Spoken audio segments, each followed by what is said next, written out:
Okay, we are good to go, hypothetically. My name is Lee. Hello, hello, and welcome.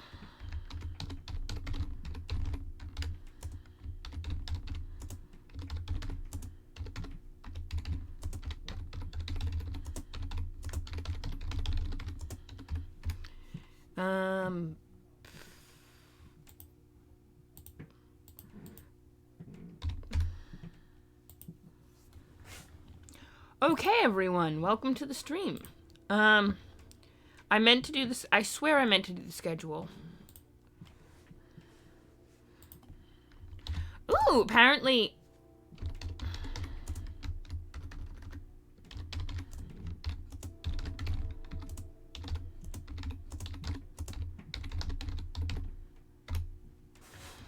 Okay.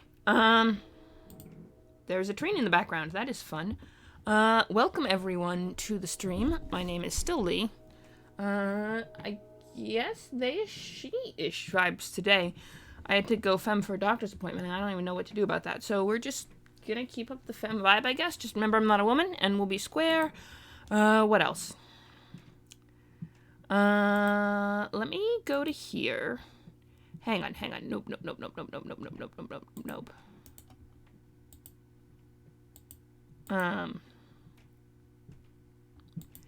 There we go.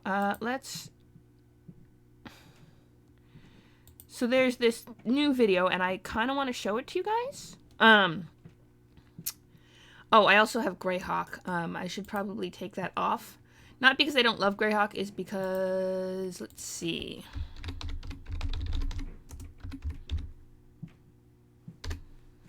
I don't know if that'll help, but writing world by English. Okay. All right. I took off the Greyhawk tag because we are not technically doing Greyhawk right now. We did Greyhawk yesterday. So welcome. So Blue Box split. Okay, hang on. Nope, not that one. Blue Box is the very cool other stream. I highly recommend you check their channel out. Hopefully the thingamabob will hold. Sentient, expect this. Okay. We're doing this. Not because the only question is if I want to know. Well, okay, here's what we're gonna do. Give me a minute to get this settled. I know it is. Oh, we'll have to work this as well. Desktop audio. I think we're good. Hang on. If the here. Nope. This one. There we go.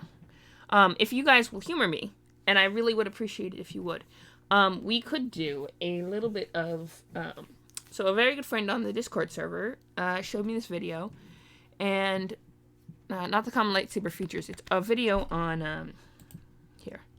There we go. Rogue Trader companion reveal. So I am excited about freaking Sisters of Battle and Rogue Trader. That would be cool. Although I think Sisters of Battle deserve their own, like, thing. Like, they deserve a whole freaking rule set. I mean, okay, so Rogue Trader, for those of you unfamiliar with the Warhammer 40k and the, role-playing games using the D10 system that were originally made by Fantasy Flight Games, but now kind of exist in limbo because Fantasy Flight Games lost licensing rights, but the company that gained the licensing rights and makes the new thing republished a lot of the old stuff that used the old system, even though they published also the new system, Wrath and Glory. So it's sort of in a weird limbo of does it... But regardless of that, it's still very exciting because Rogue Trader is awesome. So there's Rogue Trader. There's a whole series of games. There's Dark Heresy, which is the Inquisition. Rogue Trader, which is you have a Rogue Trader and you're on a ship... rogue trading, and getting into all sorts of trouble because, of course.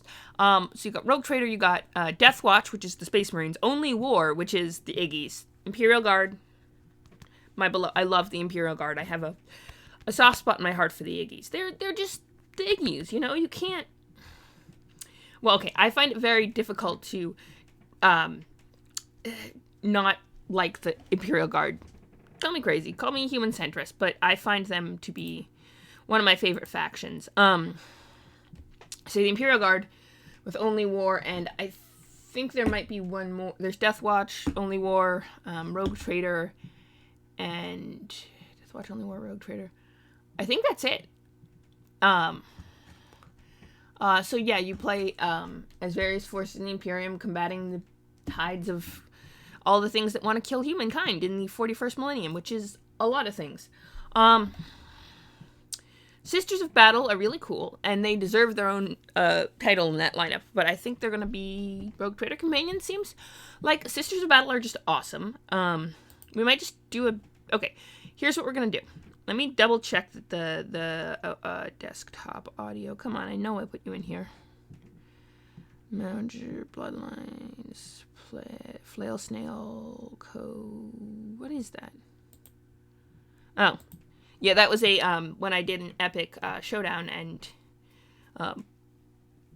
color coded the pieces so that you could tell who was who. Species, Sparkle. Oh. Alright, well, anyway. Brancolonia, no. Nope. Okay, I guess I never put that map. Oh, that's Brunheld. Brunheld with a bunch of wolves. Okay. A very cunning piece of art done for desktop. Oh no, desktop audio is running. So when I put this up, you should be able to... Alright, I'm going to pop this up a little bit. So yeah, that should be good. So when I play... Okay, desktop audio, I found it. And it is here, so it should be... You should be able to hear this when I hit play. If you can't, let me know in the chat. But I'm just going to watch the whole thing. It's a couple minutes, and then we're going to talk about it, and we're going to maybe do something with it, and do all sorts of other cool Warhammer 40k stuff, if that's cool with you guys. Let's do it. I'm ready for this vibes, so let's see. 5 minutes. What's going on, everybody? Mortem here, this time bringing you an update for Warhammer 40k Rogue Trader in the form of a new companion reveal, the much-awaited Sister of Battle. However, by itself, I probably wouldn't have made a video about that. I likely would have just done a community update and called it a day. However, the post talking about the new companion also mentions a specific place in the Coronis Expanse, which I'm probably... Coronis Expanse, yes. Okay, oh, CRPG. Okay. Fun fact. So Rogue Trader, okay. I did not realize this, but apparently Rogue Traders, I forgot about the CRPG, which, okay, to be fair, Warhammer 40k does have a number of PC game titles, which are a lot of fun, and I really appreciate them. I don't actually play any of the ones other than the Space Marines one, but, which is the very basic Space Marine game. There's a bunch of others. I have not played them yet, but it's very interesting that they put, a Sister of Battle in the new game, because Sisters of Battle are awesome. So we're going to keep going with it. Just a heads up, this is a very different Sister of Battle. It was sent to me. I didn't actually realize this because it was sent to me by a friend, and I haven't actually had a chance to watch it yet. So, Sig, if you're watching, we're doing a live reaction, basically, because, yeah. If it gets to be terrible, horribly offensive, I'll turn it off, promise. And if anyone in the chat says, please don't keep playing it, I won't, but I kind of want to hear it, you know? I want to see what this is. Probably butchering the name of, and it refers to a specific city that was outlined in the Rogue Trader source materials a bit, so I thought I'd make a video talking about both of those things. But first and foremost, let's talk about the recently revealed companion that will be joining our retinue in the game, and this is Sister Argenta. As I mentioned, she is a Sister of Battle, which is one of the Order's militant of the Adepta Sororitas, or a female portion of the Ecclesiarchy in Warhammer 40k, which is a bit of a mouthful to say, but for those not versed in Warhammer 40k lore, and honestly I just kind of scraped the surface of it myself so far, the Imperium of Man is run by the Ecclesiarchy, which has a lot of religion. Okay, to be fair, the Imperium of Man is not run by the Ecclesiarchy. This is an important distinction. I mean, you might go into it, but, alright, Warhammer 40k lore is amazing. So, and I would like to lore dump if you guys are cool with that. But it is actually run by the Adeptus Administratum. The Ecclesiarchy plays second fiddle to them, and they are very, very, very careful to have separation of power. Because one guy got in charge of both of them one time, Gog Vandire, in the 35th millennium, and it ended badly. It was a whole period of tyranny. So they actually went with separation of church and state. It is a state, it is a state-mandated religion that has separation of church and state because they realize that it is probably not a good idea to have people. However, the Adeptus Soresta, well, okay, if they don't mention it in here, I'll mention it later. Let's see if, sorry, I don't want to keep interrupting him because this is religious roots in worshipping their god emperor, and the Adepta Sororitas is the sort of female arm of the ecclesiarchy. However, even that has some sub-factions, one of which being the Sisters of Battle, who are... Okay. Female arm of this ecclesiarchy is a little misleading. There are, maybe not. I don't know how much... Okay, there's not as much lore on whether there are women in other positions in the ecclesiarchy, but the question... it is not impossible that they are. But the whole thing with the Sisters of Battle is that the ecclesiarchy, after that whole thing with Gojrandar in the 35th millennium, when the ecclesiarchy got really powerful and tried to take down civic government, and this one asshole kind of ruined it for everyone. Gojrandar. Asshole. Funny story, when I got started writing Warhammer 40k novel, I only got a couple hundred pages in. Well, I got like 100 pages in, realized they hadn't even fought anyone, had the orcs attack them. They got several hundred pages in, and they were still, barely got into the battlefield, and there was a problem with the bridge, because the pontoon bridge had been bombarded with the artillery, and anyway, that is neither here nor there. It's interesting for a later date. But, I named a dessert when they went to this fancy luncheon that the mayor of this town was holding. They had chocolate Vandire because I was like, you know what? Someone would have named something like a dessert after him. I feel like that's a thing that might have happened. It was a little nod to imperial history. But, sorry for that is a background that is not important. The important thing about the Sisters of Battle is that the ecclesiarchy was therefore afterward forbidden from having men-at-arms. That was a provision that they put in. And the ecclesiarchy wanted an army, and were forbidden from having men-at-arms. And then they realized, hang on a sec. They specified men, and under the language, men only means male humans. It specifically does not, although it is often used as a catch-all term for the total of humanity, it actually could be interpreted in a bad faith way of only the male half of humanity.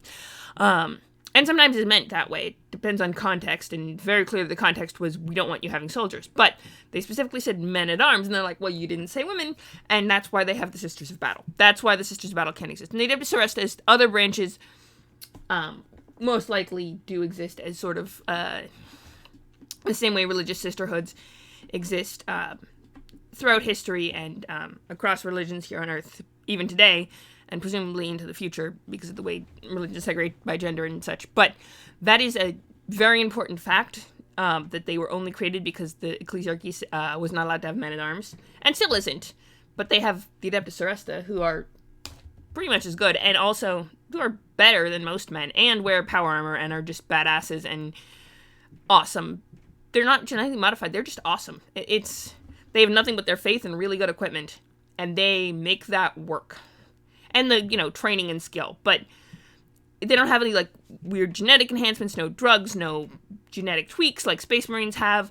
They just regular old humans with the best of the best doing their best, and they are elite. They are awesome. Sisters of Battle are really cool.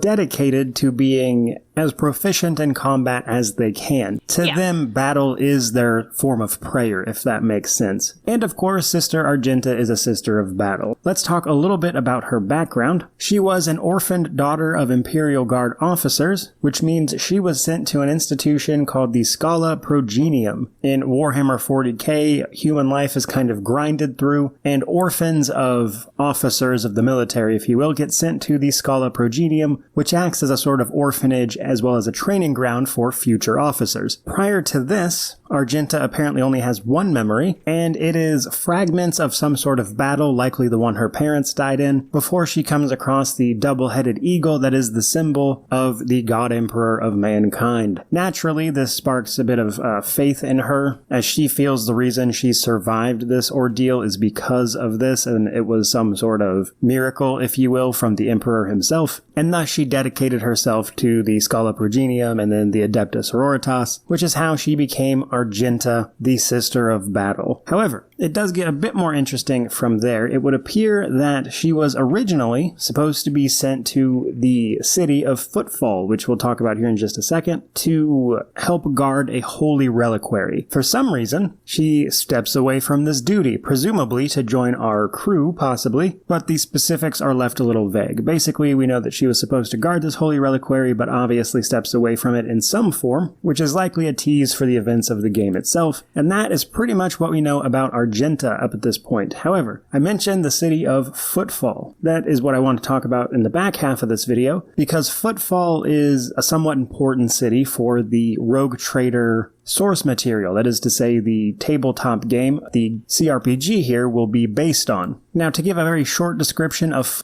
Yes. Okay. This is, I also do not know too much about this, but it's good that they mentioned the tabletop game, because it's kind of awesome. And this is what we do regularly. Sorry. Just interjecting. We'll listen to the whole thing, I promise, and then we'll do... Footfall. It is sort of Warhammer 40k's version of a hive of scum and villainy. It is a void port, that is to say a port... Okay, it is not Warhammer 40k's.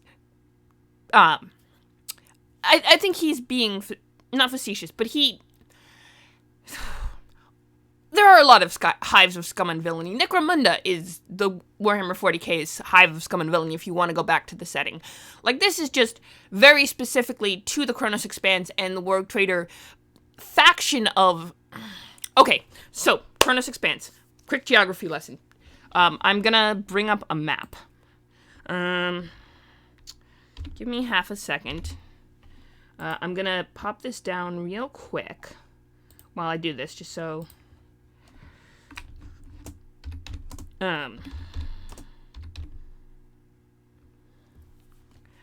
let's that, and then there's this one.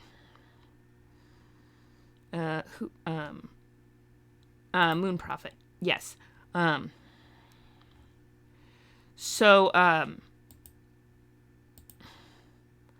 we go. Whoa, yes, okay. Let me just... Okay. Here we go. Ready? Okay. So, Moon Prophet, is the name this guy goes by.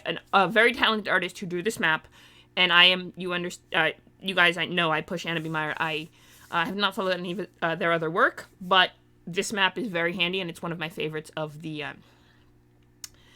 40k Imperium. I actually modified it once for my own work. I just marked a bunch of planets in various segments. But by point, okay. So this is a map of the 40k, Warhammer 40k. I don't know. Can you see? Let me check something real quick.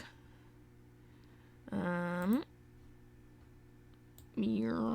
just want to check a thing. Yes. Okay. You can see a pointer, so we can do indications. Okay. Good. So here we got Holy Terra. In this little spot here, let's, okay, so we have Holy Terra, which is Earth, and if you look at the bigger map, it's not quite centered, because Earth is not actually at the center of the galaxy, but it is, you know how it is, it's center of how, this works. Anyway, right around these edges is where you get various problems. That's where the main problems arise. Now, the red dots on the map, I'm pretty sure, hang on, let me just, represent warp storms, and battles. Sabbath World was a huge battlefield, many campaigns.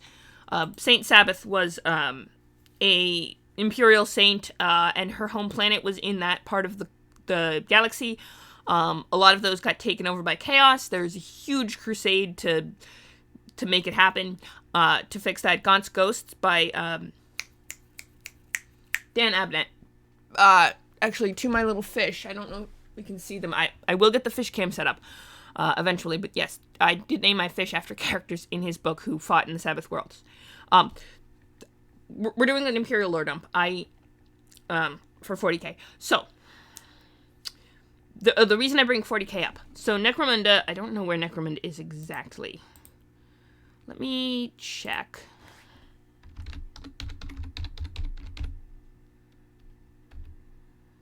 Yeah, Necromunda is well known. Here we go. Warhammer 40k wiki is handy dandy. Let's see. Segmentum Solar. Okay, so it's in the okay, so it is somewhere in the Segmentum Solar. So if you want Sky of Hum and Villainy, you go to Necromunda. It's not marked on the map, but nope. Yep. Okay. I think it's in the Armageddon segment, if I remember correctly. Subsector. Halo Stars. Here we go. Chronos Expanse. This part of space right here. This is right off on the edge of the Calixis sector. Chronos Expanse is where Rogue Trader takes place. It doesn't take place there as such. Rather, because Rogue Traders go on all the peripheries of the Imperial Imperium. They can go in any direction and go anywhere that mankind on the edges. But Chronos Expanse is well known for having a lot of problems. It has a lot of opportunities, and therefore a lot of the setting information is based on the Calixis Center and Chronos Expanse for Rogue Trader. However, Footfall, okay, my point is Hive of Scum and Villainy is not what okay, yes, it is a Hive of Scum and Villainy, but there are so many others in Warhammer 40k that it is not their take on Hive of Scum and Villainy. It's it's not that. It's basically, that is not necessarily all it is. It is very much tied to the Calixis sector, but there's so much more to the Warhammer 40k world, and I want to make that clear. Anyway,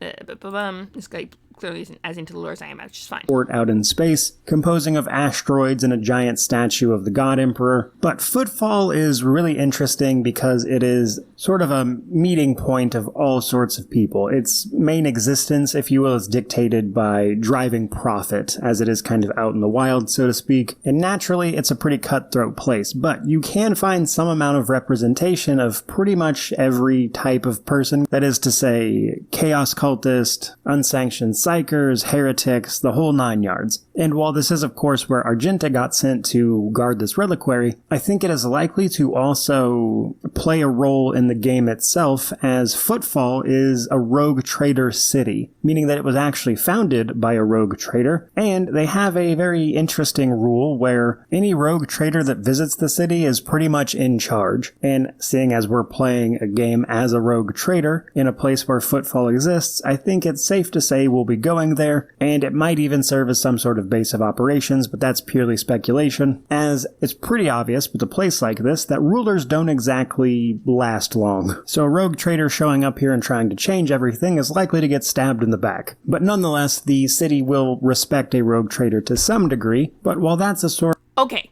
to be fair, almost any rogue trader...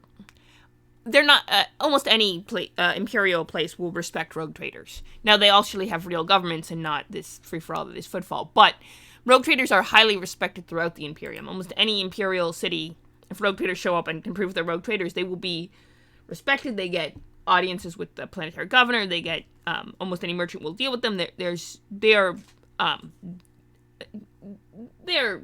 highly, I don't know how to explain it quite equivalent, but it's just, this is someone, that respect is not unique to Footfall. Now, the ability to grab power like that is, but, probably because it's so far out, in the Calixis sector, if it's on the edge of the Chronos Expanse, that's the very edge of Imperial control, which is probably why Rogue Traders do so well. But that's not unique to Footfall. Just side note. Sort of interesting rule. Another crime, if you will, of this place is hindering business, which is kept deliberately vague. But basically, if you keep people from making money, you could very well be persecuted in Footfall. But overall, an interesting location that has tons of ties to Rogue Traders as an organization, and given what we know about the game already and some of the factions involved, such as the Word Bearers and the Chaos Cultists, I think it makes sense that Footfall would show up, especially combined with its mention in this companion reveal. But that's all I've got for you guys today, just some interesting info I thought I would share and talk about this new companion a bit. With all of that said, I certainly hope you enjoyed the video. If you did, like, comment, subscribe, all that YouTube jazz, but regardless of any of that, truly, just thank you so much for watching. I really do appreciate it. May you wander in wisdom and have an amazing day. Oh, hi! Welcome, Eddie Mose. Hello. I assume you're new here. My name is Lee. She-ish vibes today. Just remember, I'm not, like, properly woman. But welcome. 40K is, one of my favorite things. I think it was, well, the first time I got into 40K was actually a funny story. I don't know if you've ever been to a convention, but like a nerd, a gathering place for nerds.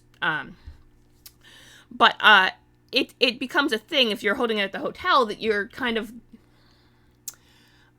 there's like a whole thing at breakfast. Everyone's at the convention, and then whoever else is staying at the hotel there's this weird separation, and I was on the opposite side of that separation once, and it piqued my interest, so I went looking for the convention that was there. Turns out it was a 40K meetup. This was back in my youth. God, it was a long time ago. But I started looking into the lore after that, and then I started finding the Expanded Universe novels, and that I started to love the Expanded Universe novels. So I learned as much as I could. Back when I was just out of college, I was going through the wiki. I was like binging lore videos about Warhammer 40K. It was something that was a lot to me. And then many years later, I said, well, maybe I could run D&D at 40K. And someone said, oh yeah, that's already a thing. And I was like, wait, what? And I actually found all the old tabletop RPGs. Here, the one specifically, the first one I ended up with was Rogue Trader. It's actually kind of awesome.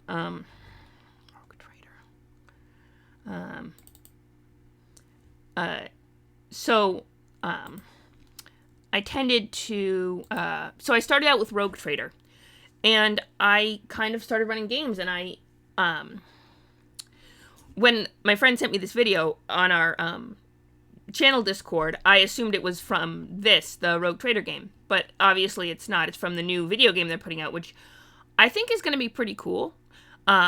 Or a computer, so it's probably designed to run on PC. I don't know if that counts as a video game or not, in terminology, but the new PC game, which could be fun. I have, it sounds interesting. But,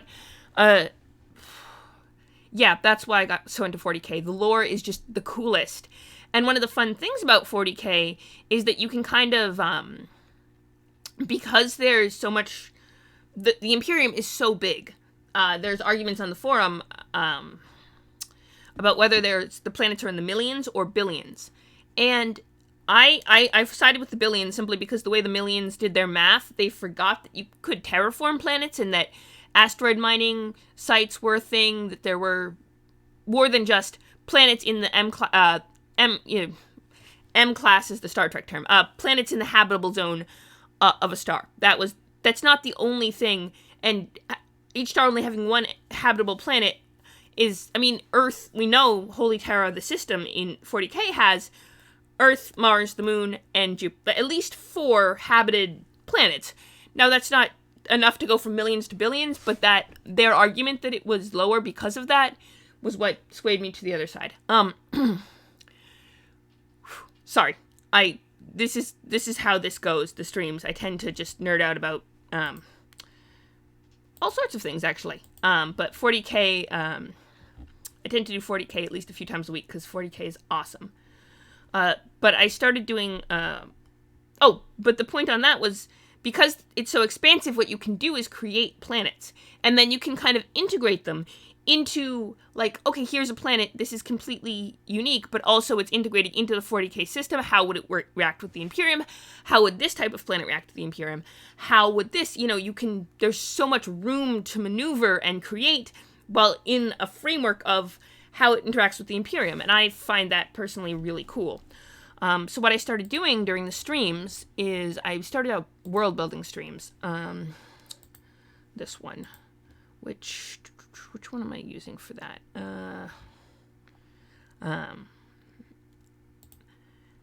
I play the tabletop game. I was running a Rogue Trader game that kind of stalled, and we started playing Deathwatch instead. A friend of mine started running it for me.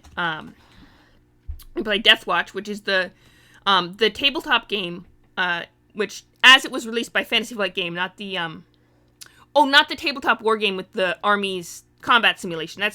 That's tabletop, and then there's the RPG version, which is something I was very passionate about, because I was always more into the lore. I did have one group of Cadian soldiers that are at my parents' house, but I didn't even paint them, but I did assemble them, and it was all flamethrowers, because the flamethrowers were cool. Iggy's with flamethrowers it was something, but no, I never did the tabletop war game version. I did the tabletop RPG version, which was something, but what I did for the stream is I took Rogue Trader, and I used their character creation module, and a couple of the Dark Heresy as well, which allows you to play as Inquisitors, or not as Inquisitors, as minions of the Inquisition. And what I did was I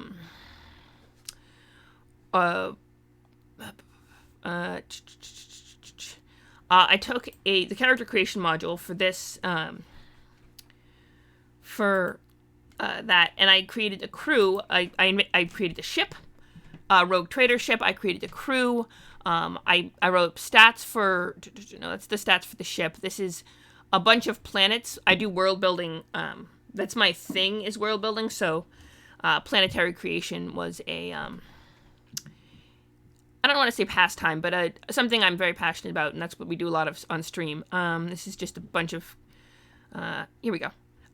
So what we did is we built the stats out for various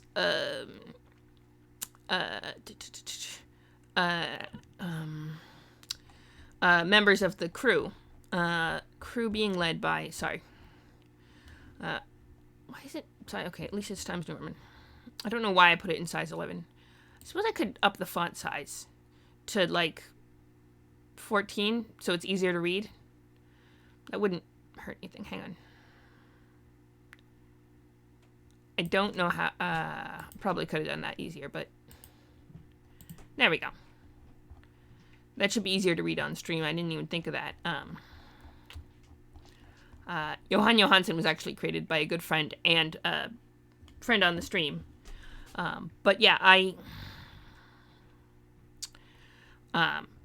started writing out the stats for various members of the crew. I do have stats for Captain Helmshoel. I don't think I've gotten them out yet. The problem is with that is that a lot of times when I first started the stream, instead of taking notes like this where I have the I type stuff up, which is easier to do, and it lets me keep an eye on, keep better eye. I started in this notebook, which is falling apart, which is why I've been typing up slowly but surely, typing up some of the characters. I haven't done a type up stream in a while, but I've been doing which I probably should, but so oh, you're new to 40k. Okay. So I am, I've never played, I can't advise you and say the strategy of, all right, do you want a lore dump? This is the question. I can start with a basic lore dump of how the world works. if that's something you're interested in. I usually, because it's so much lore, what I usually do is I kind of go with it and then explain the lore as I go along, and explain whatever lore people don't know based on who's watching. So if you're new, I can give you a basic overview of the lore, which is so from what basically. Here, let me bring up the map because the map is cool. In the year 40,000, roughly, hence the name Warhammer 40k. Basically, the Blood Angels are a group of Space Marines. So Space Marines are genetically engineered super soldiers. They were created by the Emperor of Mankind. The Emperor of Mankind was a superhuman. He was born of humans, allegedly, but he is functionally immortal, has incredible psychic powers, and generally is considered worshipped as a god. Although when he was properly alive, he pushed atheism, which is kind of ironic. But he was united humanity. So humanity basically, in the year 10,000-ish, based on the Gregorian calendar, the year 10,000, humanity kind of took to the stars, and they figured out how to use the warp for faster than light travel, and grew and prospered and built this whole big interstellar empire. What happened was the warp, which is kind of, the Imperium it's a realm of thought, and it kind of it kind of, how to explain the warp? It's made out of people's thoughts and ideas and all that stuff. So it's kind of a separate realm, which is kind of cool. It's pure energy and it's chaos and it's a lot of stuff. And time doesn't work the same way. It's intense. Now, the only way to go faster than light is to go through the warp. And there are two methods. One, you can kind of skim alongside. It's pretty slow. You get like a couple of light years and then you have to stop and readjust, and you kind of make these small bumps, which is faster than light and perfectly good for, if you have a small empire. If you want to take over the whole galaxy, you're going to need to go faster. And what they did was these navigators developed a way to go through the warp proper.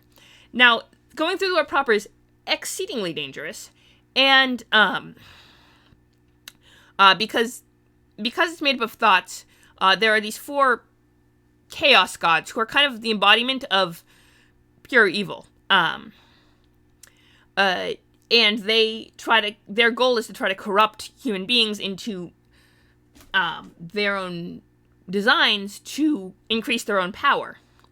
Now, the Empire collapsed because the Chaos God Slaanesh, because of the Eldar, who are a group of aliens who existed before humankind and had their own empire as such. They also have much more powerful souls, which is key. They created the new Chaos God because their empire became so decadent and complicated, and they became so profoundly bored and destructive that they fell. And in doing so, they murder fucked, essentially, is the term that people use in the fandom, a new Chaos God into creation. Their name is Slaanesh, that is the god of race and overdose, she who thirsts, the Dark Prince. Generally not someone you want to mess with. Slaanesh is, I would describe Slaanesh as the god of rape and overdose, of too much, of sensations, of pushing that beyond what is reasonable or desired. And Slaanesh is, so the creation of Slaanesh caused a lot of problems in the warp, made interstellar travel almost impossible. That, coupled with an AI rebellion, coupled with humans gaining psychic powers, which is really cool, but as soon as any human other than started gaining psychic powers, if you're not extremely careful, demons, which are small fractions of Chaos God powers, can enter real space through your brain if you have psychic powers, which is a bit of a problem. So, collapse, the Dark Age of technology comes to an end, there's a huge collapse, humans are scattered throughout the stars, Earth fragments into factions. It's ugly. That's when the Emperor comes in. Now, the Emperor, there's not a lot of hard data on the Emperor because he's this figure of lore, but who is functionally immortal. He came into existence, and he was supposedly puppet mastering humanity behind the scenes to get through this golden age, and then he just said, F it, we're going to do this. He reunited humanity on Earth, and then Luna, and then Mars, which was the tech priests who worshipped the Omnissiah and technology and knew all of the secrets on how to build spaceships and all that cool tech. Yeah, the only people who actually understand how that works are the tech priests, which is he reunited with them. He basically brought humanity together and then began on a great crusade, trying to unite humanity again. Now, this was in the year 30,000, which, so 10,000 years pre Warhammer 40k, the current timeline. So the Emperor did all of that. He pushed atheism so that people could starve the Chaos Gods out by non-belief. But he also didn't tell people that Chaos Gods were a thing, so no one knew that they had to be extra careful when traveling through the warp. He figured he could just not tell people about it and that would work. It didn't. He created these super soldiers, the Blood Angels. He created the Primarchs, which are his own children. Then they got stolen by the Chaos Gods each and scattered throughout the galaxy. But he used their gene seed to create these super soldiers called the Space Marines, who were super powerful. You'd start out with a regular human boy, and then you add all these extra organs, and then they become superhuman, super strong. They have extra hearts, extra livers. They can breathe things that kill regular humans. They can survive horrible wounds. They're just bigger, badder, tougher than your average human. And kind of awesome. So he creates the Primarchs, and each of the groups of Space Marines has this Primarch, who is their leader figure and one of the sons of the Emperor. Half the sons decided to rebel against him because they got corrupted by chaos. This is the year 30,000, is when the rebellion happened. That kind of broke things down. Horus, who was one of the Primarchs, the leaders of the World-Bearer Legion, I want to say,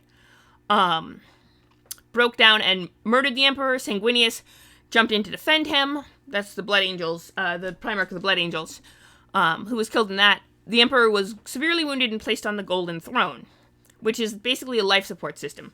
So for the past 10,000 years, the Imperium of Man has been ruled by the Emperor on the Golden Throne, using his immense psychic power, barely alive, using his immense psychic power to maintain this beacon so that people can navigate through the warp relatively safely. It's still extremely dangerous.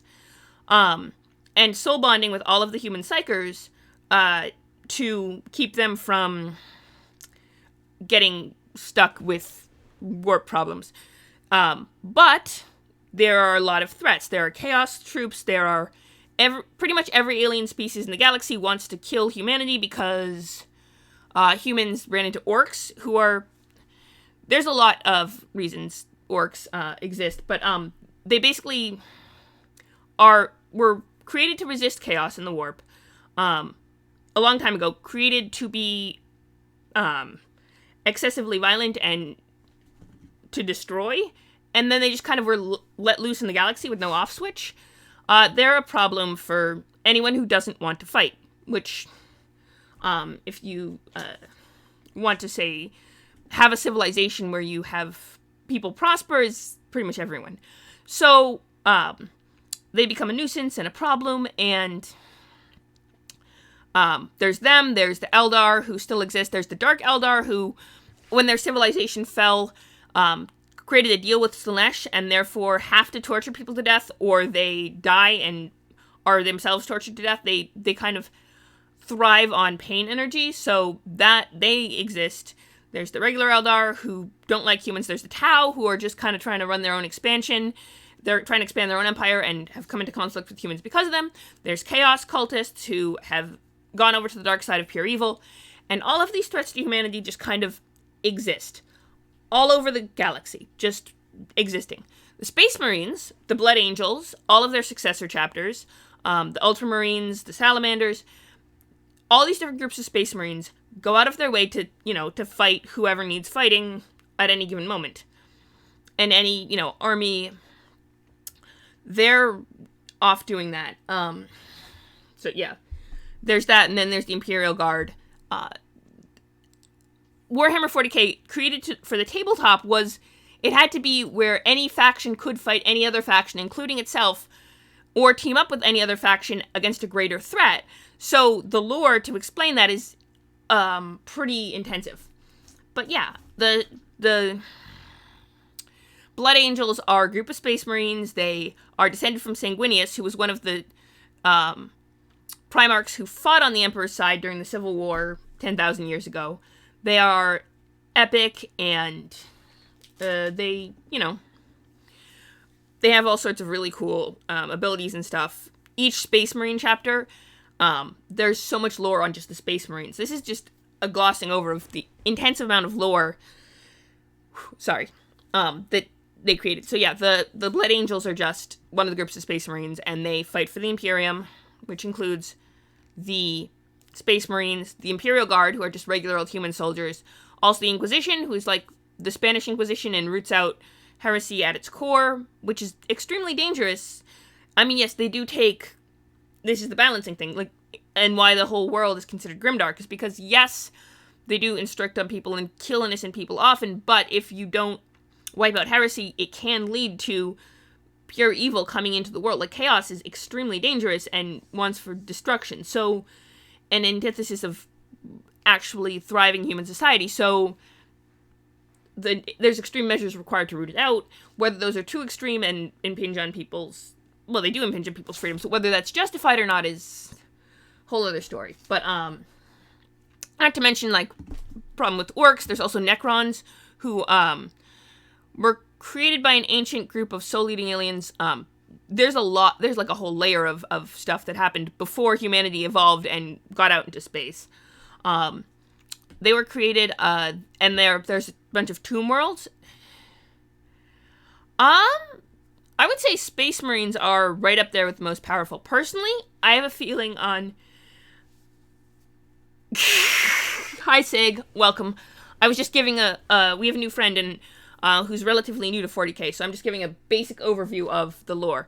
I watched the video, by the way. I played it live. I don't know if you caught that part. The one you sent me about, or the one you posted about the Sisters of Battle. And then I kept going back to correct the lore because they forgot to mention a lot of important... Not even forgot... I don't know if forgot to mention is the right word. They just... All the interesting bits they left out. My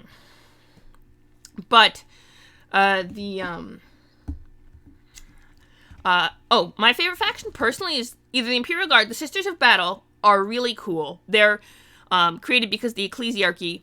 The Imperium has... The God Emperor is kind of out cold on the Golden Throne. He can maintain the Astronomicon, which is absolutely essential for, keeping people navigating. He can occasionally manifest divine miracles because of the way the warp works. He's so tied into the warp that because all these people believe in his godlike powers, he actually gets certain godlike powers, so he can occasionally throw a miracle up. But it's not enough to protect humanity, but it certainly is enough to give humans hope and be very useful in certain circumstances. But the actual deity running is the Ecclesiarchy, which is the Church of the God Emperor of Mankind, the Adeptus Administratum, and then the Space Marines are kind of beyond that as well. But it's split between, and then the Inquisition, which is kind of tied to the both, but kind of its own thing. So yeah, one of my favorite factions is the Imperial Guard, honestly, because they're just regular old humans who have there's these threats to humanity. They're so dangerous they could just instantly take out any planet at any time. And these Imperial Guards soldiers who are just regular humans living their best lives, who are suddenly thrown into whatever nonsense, fighting orcs or chaos cultists or anything. They just, they have nothing other, they don't even get good equipment. Like the Sisters of Battle. The Sisters of Battle, I was mentioning as one of my other favorite factions, is because the Ecclesiarchy and the Administratum had a issue where they were both run by the same guy once, and it caused a lot of problems for the Imperium. Tyranny was a big one. More so than the Imperium usually is, which already is incredibly fascist by any standard of modern, thing. But they have a rule that says they can't have men at arms, but the ecclesiarchy gave it a little wiggle room and says, hey, we'll just make them all women. I mean, presumably, I think they would let non-binary people, but I think they kind of stuck to women, and it kind of became a thing. That they were just this entire army of women, and they are kind of badass, and are the most powerful, they have the best armor, and the best weapons, and they are the most faithful, and the most zealous, and they are just incredibly powerful force. And there's this one short story, which was one of my favorites, if you start reading the Expanded Universe. I don't remember which it was, but the Sisters of Battle actually rescued the Space Marines, and it was just like, yes. The Space Marines are cool. I would say the most powerful, it's hard to say. Every group has... the Tyranids are the most deadly, I would say. Oh, that's another threat to humanity. The Tyranids, who are... they are a hive mind of alien bugs that just descend on a planet and strip all of the biomass off of it, and then just keep, and then use it to create more of themselves. They just self-replicate. These alien bugs, they destroy everything. And the Tyranids are the most terrifying and the scariest. So I would say close to the most powerful. The Necrons are also kind of... Tyranids are also the only faction that does not team up with anyone else ever. Like any other faction, like Necrons, who are these ancient, soulless warriors who will kill to defend their planet, even they will team up with other factions against the Tyranids, because nobody wants the Tyranids anywhere near anything. So yeah, I would argue the Tyranids... The Tau are just... The Tau. They're another alien. They don't have warp presence, so they're not... they're immune to chaos, which is kind of cool, except then... They don't understand all of the steps that the Imperium has to take to protect itself against chaos. And so they're naive about... and they haven't really encountered any chaos cultists yet. So they are kind of naive and doing their whole thing. And they also have another faction, which is one of the fire warriors from the Tau, broke off from the other... the rest of the Tau Empire and is fighting... He kind of occasionally teams up with the humans, but they're running they have an active rebellion going with that. But yeah, the Tyranid is definitely the most powerful faction. I would say. It's at the very least the scariest. Orcs they have no organization. If you get orcs organized, they are horrifying and powerful, and they are incredibly destructive. But they also have a lot of infighting, so it's easy enough to... Once you break... them. And, okay, yeah,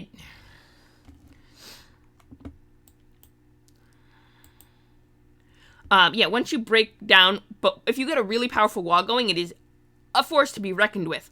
However, they also have a lot of infighting, so it's not as scary as something like the Tyranids, which have or the Tau even, that have this direct focus and unified purpose. That can be a huge thing.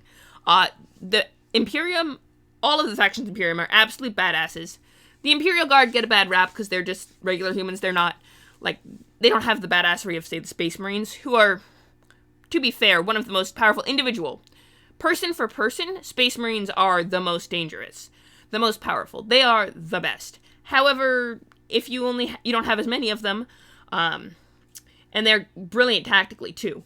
But numbers are not always on their side because are so many threats to the Imperium.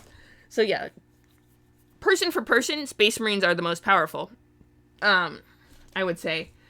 I mean, you could argue, Chaos is just... Chaos is powerful. Oh, it depends on who and who, because the Chaos Space Marines are, after the Civil War in 30,000, half the Space Marines went and just took Chaos. And they went with it. And half of them didn't and stayed loyal to the Imperium.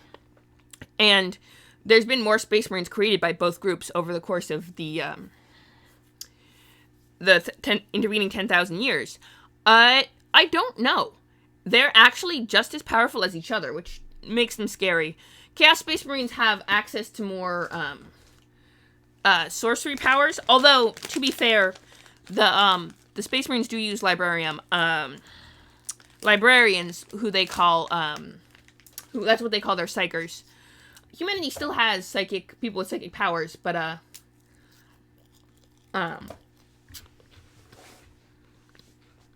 yeah, I think they're pretty evenly matched, honestly. But it would also depend on which and which. Now, granted, on the tabletop version, they pretty much have very similar stats, and they complement each other and stuff. They're meant to be about the same power level. But in the lore version, each individual Space Marine, not necessarily. I just happen to know a lot. There's actually this brilliant series of videos that I use for most of my my knowledge, but I'm not the be all end all. Like there's stuff about the lore that I don't know. There's just incredible amount of lore. It's, but there was a series of videos. I don't remember. I'm gonna see if I can find. There was a group who did all these in-depth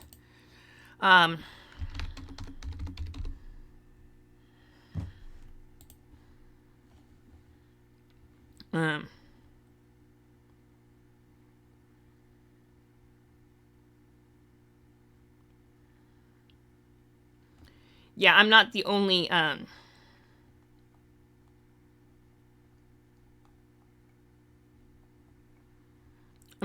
one doing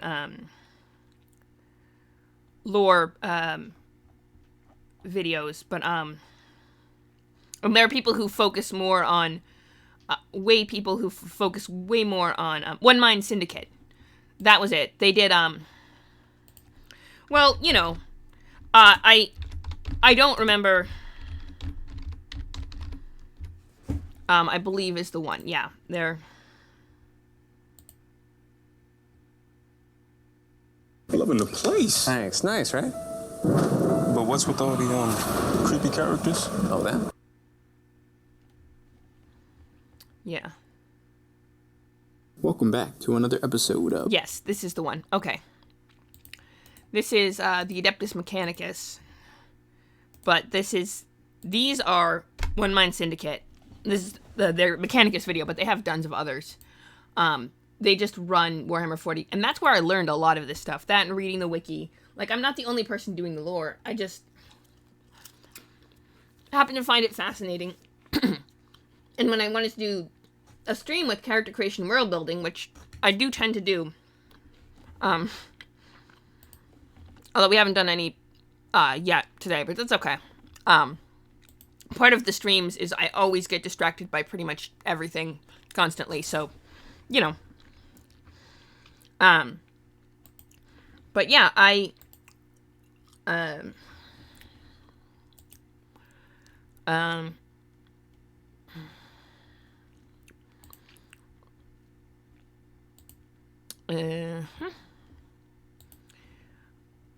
what was I gonna say?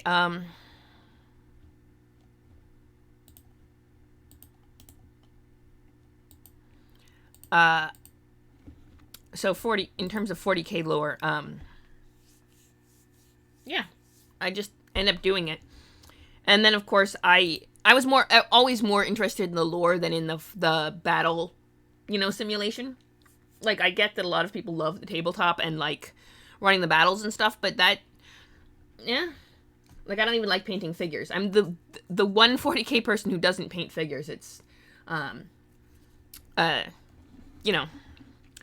But I did, I love the lore, so I created, because it's really fun to just create planets that based in the Imperium.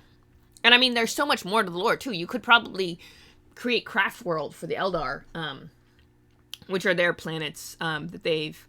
No, the Craft World are the ships that the Eldar have, which are pretty cool. And the Space Marines have their own fascinating lore. Each of the faction... each of the chapters... started with each of the legions. those were the original. Each legion was led by a Primarch.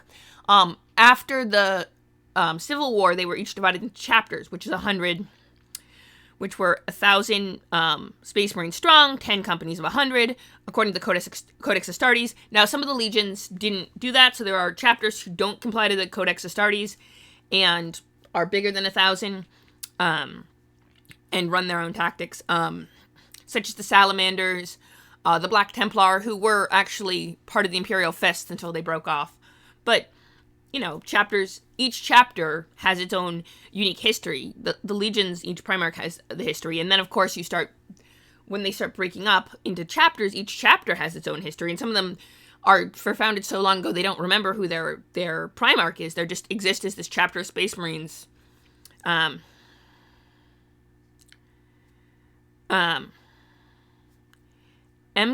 I don't know what MK stands for.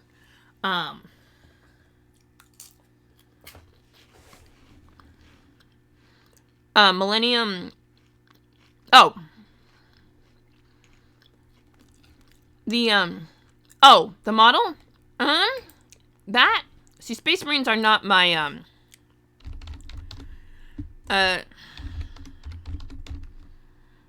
not my specialty. Adeptus, they have, although, Mark, I think it depends, dang, alright, I guess we're looking this up. We're doing research. Adeptus Astartes.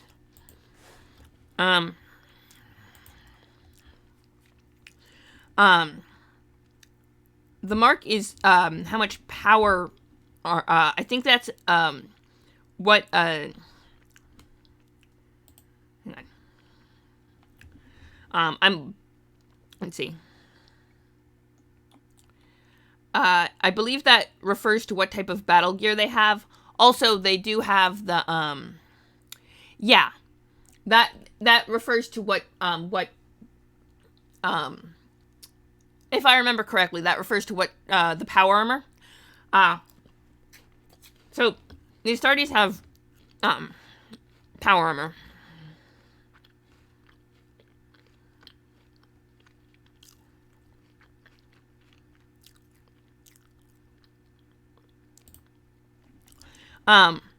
Here we go.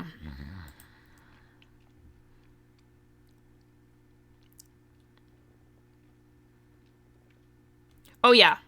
So, Mark 6 Corvus pattern armor, is so Mark 6, Mark 8 is the iconic, or Mark 7 Aquila pattern, the best known and most ubiquitous design of power armor. Okay, there's the Ultima Founding, which is the Mark 10 armor, has seen even more widespread use. But it is not uncommon for parts of older power armor patterns to be used to replace damaged areas of Mark 7 suit, as this saved precious resource. Okay, so a lot of the rivets are actually derived from the ancient Mark II Crusade pattern armor that dates back to the time of the Great Crusade over 10 standard millennia ago. Oh, the Great Crusade being the, that's when the Emperor took to the stars to, go and find all the lost human colonies and bring them back under Imperial control. And they're still doing that to it's not the Great Crusade anymore, but that is still going on at the Imperium as, planets that had human, groups, some of whom had fallen, lost all their technology without the means to reproduce it, and fallen, regressed, especially, colonies that had, were on planets where they had a lot of psychic problems. They just lost a lot of, knowledge and technology and regressed, essentially. So there were planets where people were living, like feral, almost, not feral, but they were living with tech level of, say, the Middle Ages or even before, because they were living with primitive tech level, because that's what people had. I mean, there might be a few ancient devices, but no one remembers how to use them or even what they do. Mark 1 battlesuit was probably, okay, if the Mark 2 was during the time of the Great Crusades, then I'm guessing the Mark 1 was the Emperor's first design. But yeah, so space. Yeah, each suit of power armor is so specific to its wearer that cannot be worn by two different Space Marines without alterations. But of course, having a space. Yes, Mark 10 is the latest. So what happened? So in the lore, what happened was the Ultima founding. So, if I remember correctly, so they have Millennium 41. So once they reached the year 41,000 in the lore, because they kept saying 40k, so it was the year 40,000. Once they reached the year 41,000, they progressed things and new things were happening, and one of those things was the Ultima founding, which was after Rabud Guilliman came out of his thousands of years stasis, who was the Primarch who was in charge of the Ultramarines and generally the greatest of the Suns still living, essentially. The Ultramarines are considered to be the best Space Marines. There's some debate about that, and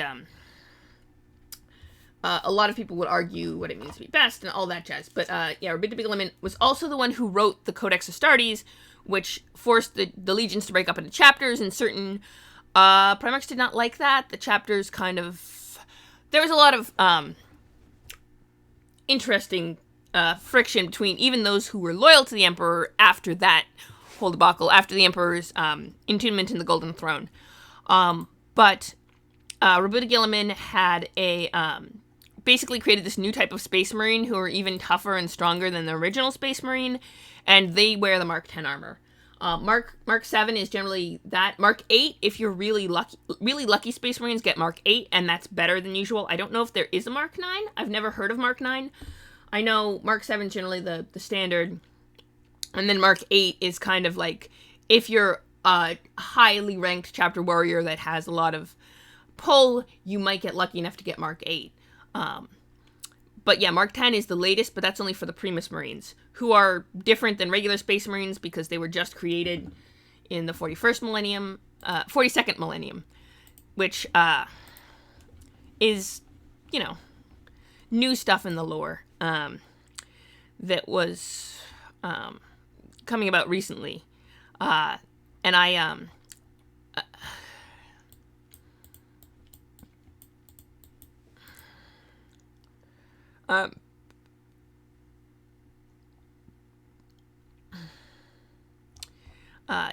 so the ultimate, it's kind of a new thing.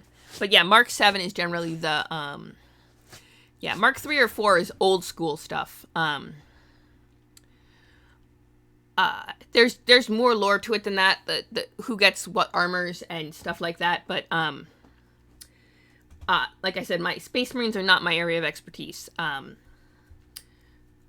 in terms of who gets what armor. But, yeah. Here. If,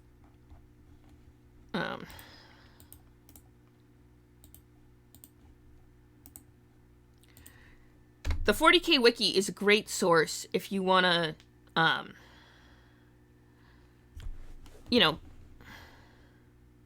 that's true. That is the thing that happens with these streams, is I'll learn new stuff and kind of go, which I tend to, tends to happen a lot on these streams, is I'll look something up and,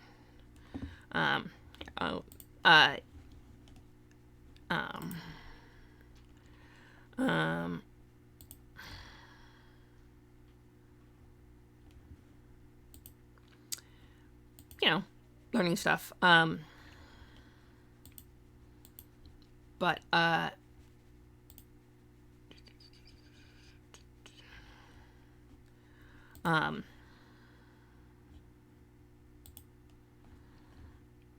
yeah. All right. It is 2:45. My plan was to end the stream at 2:30, but we got caught up in doing stuff, which is very cool, by the way. I always love hearing about, new people. Bringing in people, geeking out on Warhammer with anyone is always cool. So, you know. And I'm glad you stopped by. Feel free to follow. Also, if you want to hang out on the Discord with us, my own personal stream Discord, it's a vibe, honestly. And,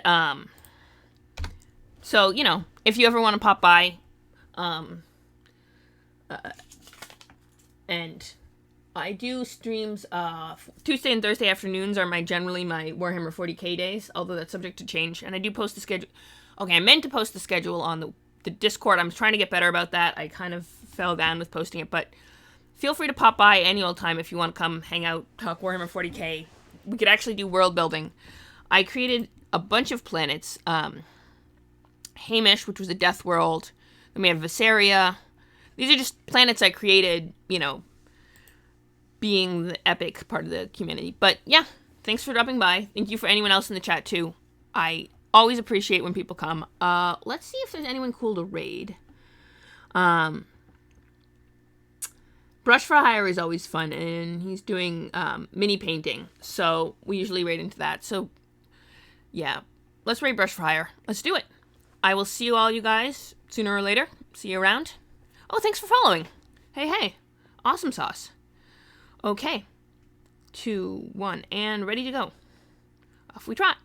Bye.